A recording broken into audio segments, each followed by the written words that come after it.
जयंती है महाराणा प्रताप की। महाराणा प्रताप। अच्छा सुमन बताइए तो महाराणा प्रताप कहाँ के रहने वाले थे?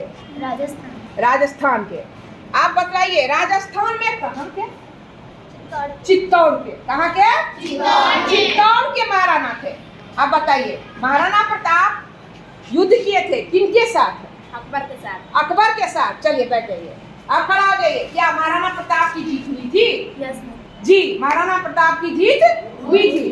अब जो है आप कौन बताएगा कि महाराणा प्रताप के पास कितनी सेनाएं थी और अकबर के पास कितनी सेनाएं थी? चलिए बोलिए महाराणा प्रताप के पास कितनी सेनाएं थी? 20,000। और अकबर के पास 80,000। अकबर के पास 80,000 सेनाएं थी और जीत हुई थी महाराणा प्रताप की। अच्छा बतलाइए तो महाराणा प्रताप ने क्या अकबर की अधीनता स्वीकार किए थे? नहीं किए थे। क्यों नहीं किए थे? क्योंकि उनकी मांग अच्छी भी नहीं थी और वो अपना देश के लिए लड़ना चाहते थे, मुगलों को यहाँ से भगाना चाहते थे, है ना? तो ये बच्चे मुगलों का क्या मांग था कि युद्ध करिए। हाँ बोलिए क्या मांग था? बोलिए। बहू और बेटी। इसके अलावा और कुछ? जो राजा हार गया उसको बंदी बना लिया जाता था, उसके संपत्ति को लेकर के उसका टैक्स जो हार गया उसका ले लिया और उसका जो टैक्स है वही जीता हुआ राजा लेगा। उसकी पत्नी को बंदी बना, अपना पत्नी बना लेगा, उसकी पुत्री को, बेटी को, जो भी है, और राजा को बंदी बना देगा। राजा को कैद में दे देगा या मार देगा। हारा जो राजा हार गया उसको मार देगा या जेल में दे देगा। एक दूसरा उसकी पत्नी बेटी को अपने पास रख लेगा जो राजा जीत गया। दो, और उसके जितने भी जमीन है सबका टैक्स वही लेगा। समझ रहे हो? तो इस बात को महाराणा प्रताप मानने के लिए तैयार नहीं। बहुत सारे राजाओं ने मान लिया था हमारे देश के, बहुत सारे राजा जो अकबर के अधीनता में आ गए थे, लेकिन महाराणा प्रताप भी ऐसे थे, वो कहते थे बिल्कुल नहीं। इनके इस बात को हम मानने के लिए तैयार नहीं है। इसीलिए कहाँ चले गए? जंगल में। कहाँ चले गए? और जंगल में ही रहने लगे। और जंगल में बच्चे याद रखिएगा वहां पर इन्होंने सेना तैयार किए। जंगल के लोग जो भील हैं, आदिवासी जो तीर चलाने में पारंगत होते हैं, वो इनके सेनाओं में थी। भील। क्या? भील। और इनको धन जो मिला सेना को देने के लिए, एक थे भामाशाह, बहुत बड़े अमीर लोग थे। भामाशाह ने सभी धन महाराणा प्रताप को दे दिया।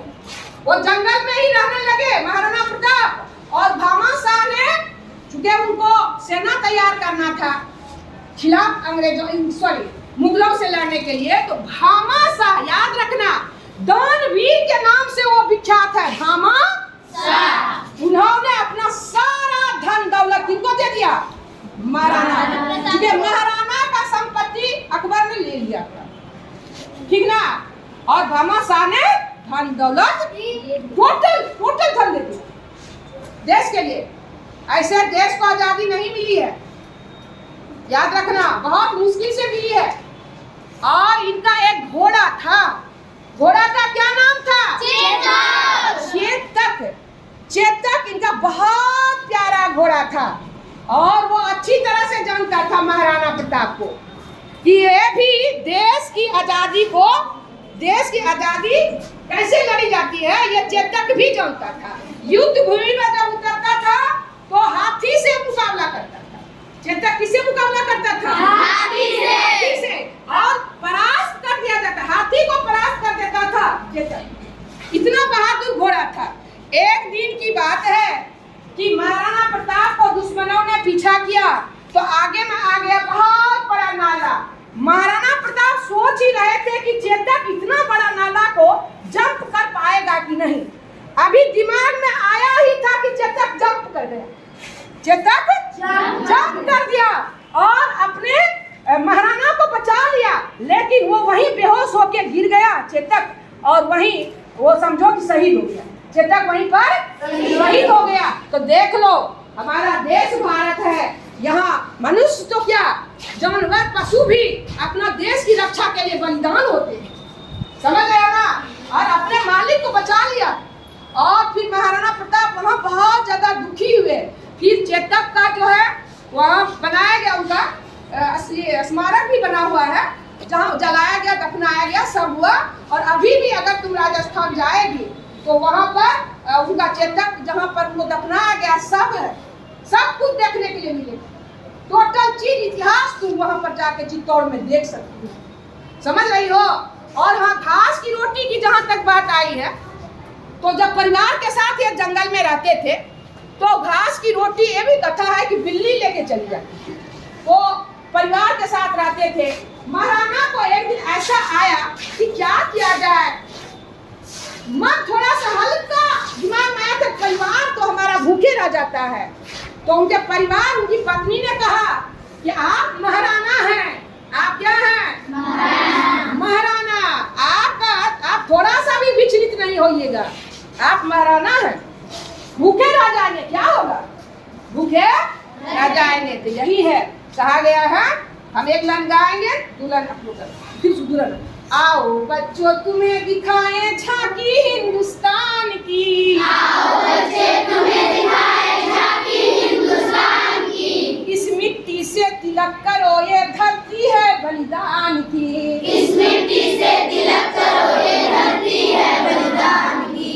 वंदे मातरम, वंदे मातरम, वंदे मातरम, वंदे मातरम। और मुगलों की अधीनता स्वीकार नहीं की। और जब यहाँ से स्वर्ग सिधारे, जानते हो महाराणा कैसे?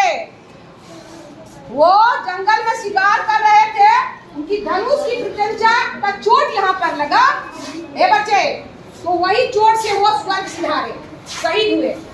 लेकिन उन्होंने मुगलों की अधीनता को स्वीकार नहीं किया और उन्होंने ये संदेश दिया, ए बच्चे, संदेश दिया दुनिया को कि किस तरह से देश के लिए लोग शहीद होते हैं और किस तरह से देश को बचाया जा सकता है। ऐसो आराम से नहीं कि हमको सब कुछ मिल गया तो डर के मारे हम उनके अंडर में चले गए, नहीं, कहीं डर भय नहीं, समझ रहे हो। वही बताया कि भारी भारी चीज, जैसा उनके बारे में कहा गया कि 7 फीट से ऊपर के लंबे चौड़े थे महाराणा प्रताप। उनका 3.5 कुंटल कहा गया है कि उनके शरीर में रहता था कवच, कुंडल, भाला, जूता, ये सब भी बताया गया है। ये सब लेके वो चलते थे।